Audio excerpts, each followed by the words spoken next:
আসসালামু আলাইকুম। আমার চ্যানেলে আপনাদের সকলকে স্বাগত।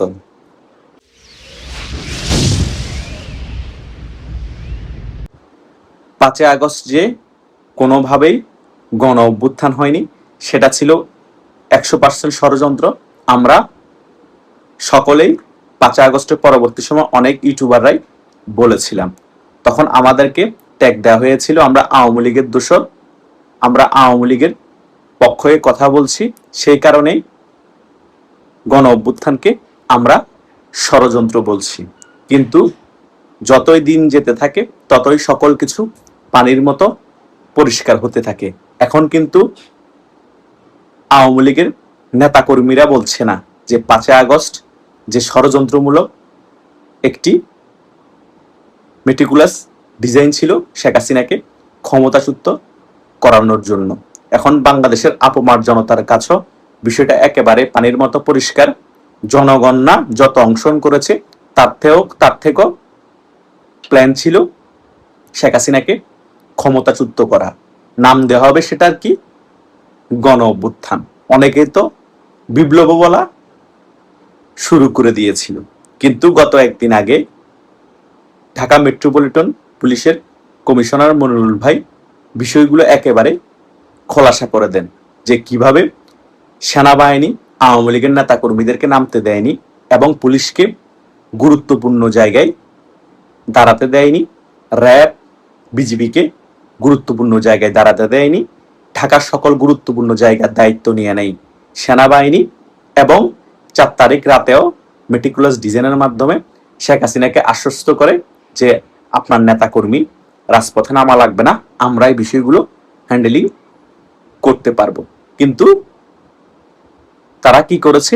5ই আগস্ট আওয়ামী লীগের নেতাকর্মীরা রাজপথে নামেনি, তারা গুরুত্বপূর্ণ জায়গাগুলো নিজেদের নিয়ন্ত্রণে নিয়ে নিয়েছে এবং যে সকল জায়গার মধ্যে পুলিশ র্যাব বিজিবি ছিল সে সকল জায়গাগুলোকেও এই টোকাই জঙ্গিদের হাতে তুলে দেওয়ার জন্য আর্মি নিজেরাই পুলিশ র্যাব বিজিবিকে গুলি করেছে এবং ফাঁকা মাঠে গোল দেওয়ার জন্য এই জঙ্গিদেরকে খোলা মাঠ ছেড়ে দিয়েছে। 4ই আগস্ট এই চিত্র ছিল। সো পুলিশ নিজেদের জীবন রক্ষার্থে সকল সাইট ছেড়ে দিয়ে তারা নিরাপদ স্থানে চলে যায়।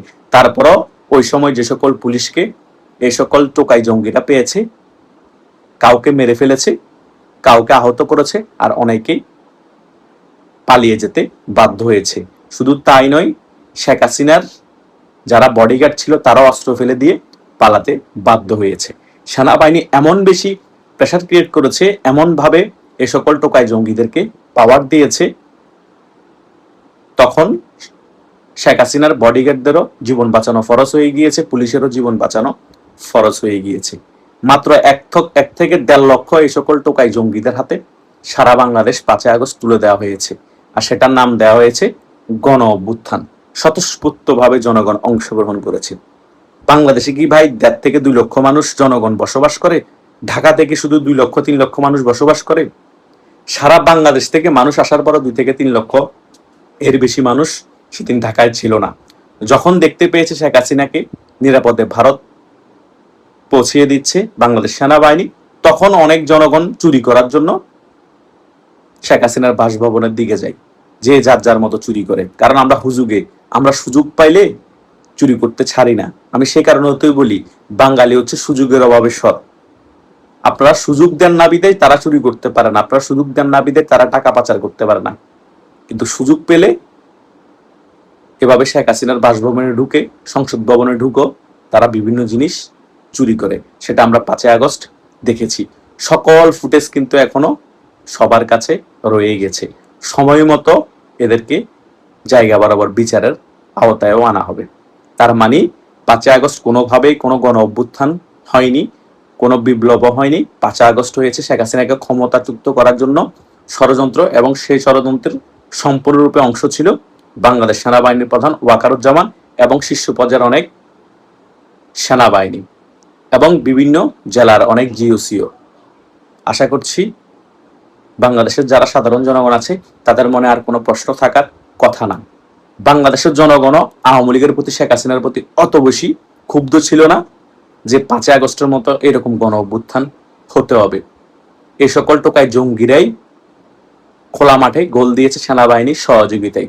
সেনাবাহিনী যদি 4 আগস্ট ওই প্ল্যান না করত, শেখ হাসিনাকে আশ্বস্ত না করত এবং পুলিশকে ভরসা না দিত যে আমরা ওই সকল জায়গাগুলো নিয়ন্ত্রণ রাখবো, আপনার টেনশনের কিছু নেই, আপনারা ওই জায়গাগুলো নিয়ন্ত্রণে রাখেন, তাহলে কিন্তু সেনাবাহিনী ছাড়াও পুলিশ, র্যাব, বিজিবি মিলে বাংলাদেশ আওয়ামী লীগের নেতা কর্মীরা যদি 5 আগস্ট রাজপথে নামতো, এইরকম ষড়যন্ত্রমূলক কোনোভাবেই গণ অভ্যুত্থান হওয়া সম্ভব ছিল না এবং পারতও না।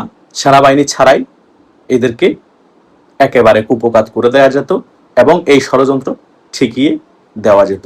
তাই বাংলাদেশে যে আওয়ামী লীগ অজনপ্রিয় হয়ে গিয়েছে 5 আগস্টের পরে বা 5 আগস্টের আগেও, সেটা বললে একেবারেই ভুল ছিল। কেন ভুল ছিল? হয়তোবা 15.5 বছর আওয়ামী লীগ দেশ শাসন করার কারণে কিছু ভোট কমতে পারে, এদিক ওদিক হতে পারে, কিন্তু একেবারে যে জনপ্রিয়তা শূন্যের কোটায় নেমে এসেছিল সেটা সম্পূর্ণরূপে ভুল। 2 লক্ষ মানুষ খোলা মাঠে গোল দিয়ে শেখ হাসিনার পতন করে ফেলেছে সেনাবাহিনীর সহযোগিতায়। সে কারণে আওয়ামী লীগ একেবারেই বাংলাদেশ থেকে ভ্যানিশ হয়ে গিয়েছে জনপ্রিয়তা শূন্যের কোটায়। ভাই, এখন একটু খোলা মাঠ দিয়ে দেখেন না, আপনারা এক পাশে সমাবেশ করবেন, আওয়ামী লীগ পাশে সমাবেশ করবে, তখন বুঝবেন কার জনপ্রিয়তা কতটুকু। সারা বাংলাদেশে এখনো অর্ধেকের বেশি মানুষ বাংলাদেশ আওয়ামী লীগকে সমর্থন করে, ভালোবাসে। তারাও কিন্তু সময়ের অপেক্ষায় শুধু বসে আছে। খেলা যে চলবে তখন কোন লেভেলে, যখন শেখ হাসিনা বাংলাদেশে ফিরে আসবে, কল্পনা করতে পারবেন না। ষড়যন্ত্র করে আমেরিকার টাকা খেয়ে সেনাবাহিনীর সহযোগিতায় একটি সরকারকে পতন করা যায়, কিন্তু জনগণের মন থেকে মুছে ফেলা যায় না। এখন জনগণ আরো বেশি ভালোবাসা শুরু করে দিয়েছে শেখ হাসিনাকে এবং বাংলাদেশ আওয়ামী লীগকে। সেটা কিন্তু এই 2 বছরে বাংলাদেশের জনগণ বারবার প্রমাণ করছে। বিভিন্ন জায়গায় বাংলাদেশের সাধারণ জনগণ বলছে আমরা আগেই ভালো ছিলাম। রিক্সাওয়ালা বলেন, সিএনজি ওয়ালা বলেন, ব্যবসায়ী বলেন, সকলের সুরে একটাই যে শেখ হাসিনার আমলে অন্তত আমরা নিরাপদে ছিলাম, অন্তত দ্রব্যমূল্যের দাম কম ছিল, এভাবে কারণ যেত না, আমাদের ছেলে মেয়েরা নিরাপদ স্কুল কলেজে যেতে পারতো। এখন তো কোনো কিছুই ঠিকভাবে হচ্ছে না, দ্রব্যমূল্যের দাম বাড়তি, আমরা নিরাপত্তা পাচ্ছি না, আমাদের ছেলে মেয়েরা কোনোভাবেই নিরাপত্তা পাচ্ছে না, আমরা ভয় পাই ছেলে মেয়েরা ঘর থেকে বাইর হলে, কখন কি না কি হয়ে যায়, কখন কি না কি আমাদের ফেস করতে হয়। এভাবেই বাংলাদেশের পরিস্থিতি এখন চলমান আছে। সো বুঝতেই পারতেছেন বাংলাদেশের জনগণ কি পরিমাণ ভয়ের উপর দিন পার করছে। আর বিএনপি সরকার বলছে কি, আমরা বাংলাদেশকে 6-7 মাসে পরিবর্তন করে দিয়েছি। আওয়ামী লীগের 15.5 বছরের শাসন আমলে কিছুই হয়নি, মানে এই চামড়ার গাল একটা আছে, সেটা দিয়ে ধেতারসে চাপাবাজি করতেছে, কারণ তাদেরকে প্রশ্ন করার কেউ নাই। তো সংবাদ মাধ্যম কর্মীরা এখন ধ্বজভঙ্গ হয়ে গিয়েছে, তারা ভয়ে কোনো প্রশ্ন করতে পারে না, তারা বর্তমান বিএনপি সরকারের ভয়ে কোনো কিছু প্রচারও করতে পারে না। আর তখন আওয়ামী লীগকে বলা হতো স্বৈরাচার, আওয়ামী লীগ নাকি মিডিয়াকে নিয়ন্ত্রণ করত, মিডিয়া কি বলবে কি করবে সকল কিছু আওয়ামী লীগ নাকি লিখে দিত। এখন বিএনপির মুখ কোথায় গিয়েছে? বিএনপি এখন কি করছে? মিডিয়াকে তো একেবারে দখল করে ফেলেছে, বিভিন্ন চ্যানেলের মালিক হয়ে যাচ্ছে তাদের নেতা কর্মীরা। সো বাংলাদেশ হচ্ছে জোর যার মুল্লুক তার, যেই ক্ষমতায় বসে তারা মনে করে আমরা ক্ষমতা থেকে আর যাব না, আমরা আজীবন ক্ষমতায় থেকে যাব, যা ইচ্ছা তা করতে পারবো, অন্য অপোনেন্ট বড় রাজনৈতিক দল কি চ্যাডের বাল, তারা তো কখনো ক্ষমতায় আসতে পারবে না, আমরাই সর্বা। এটাই হচ্ছে সবচেয়ে বড় ভুল আমাদের বাংলাদেশের রাজনৈতিক শীর্ষ পর্যায়ের নেতাদের এবং রাজনৈতিক বড় যে দলগুলো আছে তাদের। সো এই সকল বিষয় নিয়ে যদি আমাদের মাইন্ডসেট পরিবর্তন না হয়, বাংলাদেশে কখনো প্রতিহিংসা রাজনীতি বন্ধ হবে না।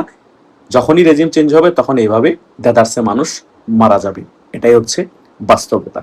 আশা করছি আমি এই ভিডিওর আলোচনায় যে সকল বিষয়গুলো আপনাদেরকে তুলে ধরার চেষ্টা করেছি এবং বোঝানোর চেষ্টা করেছি, আপনারা যারা আমার ভিডিওটি প্রথম থেকে শেষ পর্যন্ত দেখেছেন তারা মোটামুটি সকল বিষয় একেবারে ক্লিয়ার হয়ে গিয়েছেন। ধন্যবাদ সকলকে।